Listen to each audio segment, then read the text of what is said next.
O RFI Convida de hoje é direto de Los Angeles e com a gente a advogada brasileira Gisele Ambrósio, que é advogada do consulado brasileiro aqui em Los Angeles e também da comunidade brasileira. E o assunto de hoje é algo que está fervendo há um bom tempo por aqui: imigração. Muito obrigada, Gisele, por aceitar o nosso convite.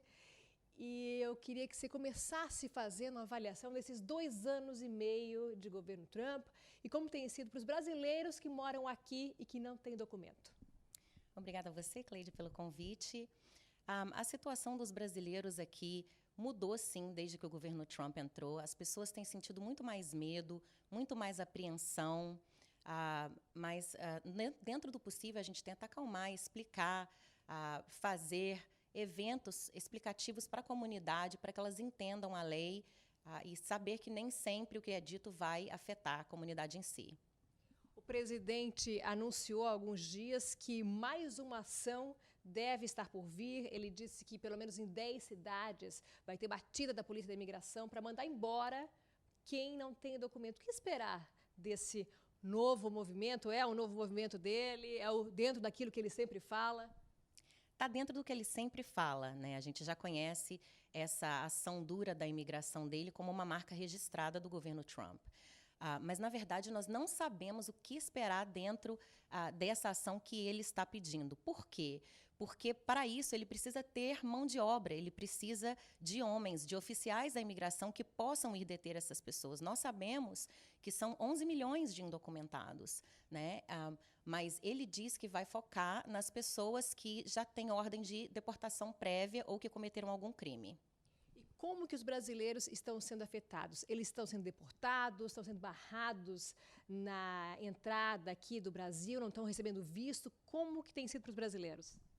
Com certeza, os oficiais de imigração estão bem mais rígidos quanto a conceder os vistos e tem sido, sim, ha havido também uma maior rigidez na imigração quando eles estão entrando no país. Tá? Existe, sim, a imigração, o fato da imigração estar olhando celulares, estar olhando mídia da pessoa para ver o que a pessoa falou lá, para ver se existe alguma violação de status, alguma intenção pré-concebida de, por exemplo, já entrar e trabalhar no país estando com visto de turista, etc.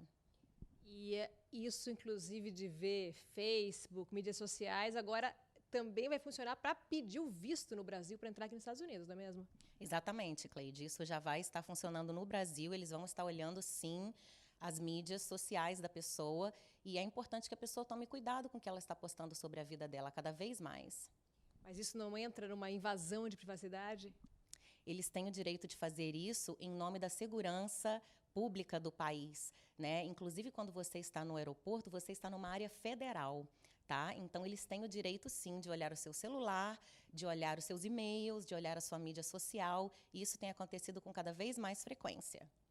Eu sei de 2 casos, pelo menos, um que foi divulgado na mídia brasileira, de uma família que ficou 2 anos aqui com tornozeleira eletrônica, acabou sendo deportado, e agora uma outra família também, que o casal estava 15 anos aqui, tem 3 filhos brasileiros e acabaram de ser deportados. Esses casos são isolados ou tem acontecido com frequência nesses 2 anos e meio de governo Trump?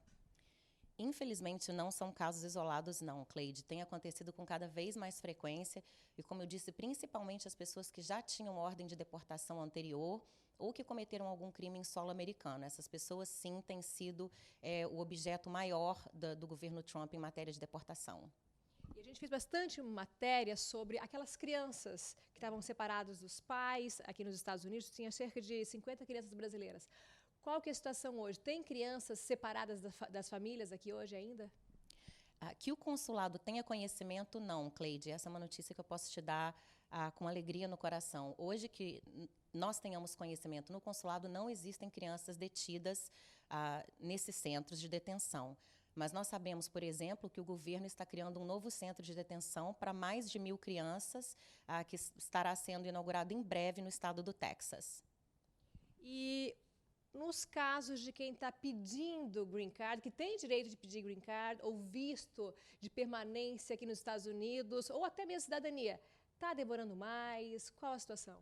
Sim, está demorando bem mais. Para você ter uma ideia, antes a cidadania que saía em 6 meses, agora está demorando de 9 meses a 1 ano. A mesma coisa para green card através de casamento, que é uma coisa muito comum de se ver.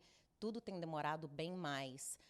E não só, como eu te disse, falta a mão de obra, né, na imigração, para que esses casos sejam vistos de uma forma mais rápida, mas nós sentimos também que houve uma demora um pouco mais intencional da parte deles, até para que as pessoas não desistam, por exemplo, para que as pessoas não prossigam com seus casos, mas nós nunca desistimos. Mas tem algum caso que sai com mais facilidade, algum status que sai com mais facilidade?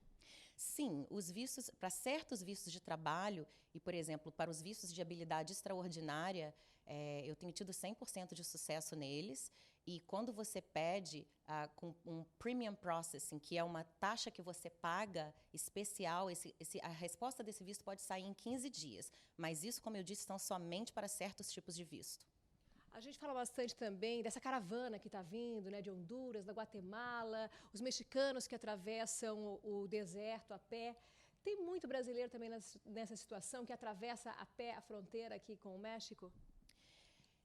Existe um número, sim, de brasileiros que atravessa a fronteira, mas o número maior entra de avião, né? Chega de avião nos Estados Unidos, e os que se tornam indocumentados são aqueles que geralmente ficam além do tempo permitido pela imigração. Mas, sim, também temos os casos dos que cruzam a fronteira.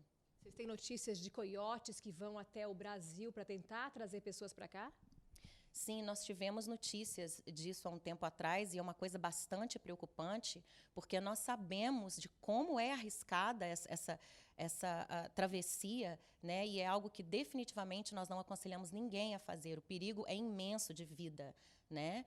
A travessia em si é perigosa, e também essas pessoas correm o risco de serem raptadas, sofrerem algum tipo de violência física ou até mesmo morte. E para quem está aqui, então, nesse caso, com medo, né, do que pode acontecer nessas próximas semanas, essa nova ação do presidente, tem alguma coisa que o consulado pode fazer para ajudar? Quem essas pessoas podem procurar? Nós temos a clínica de orientação jurídica no consulado, que inclusive acontece nesse próximo dia 28, eu vou estar lá.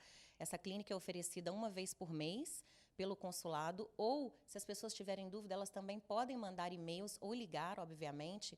O e-mail do consulado do setor de atendimento aos brasileiros é sab.losangeles@itamaraty.gov.br. E as pessoas podem esclarecer suas dúvidas, então nós estaremos lá prontamente para ajudar.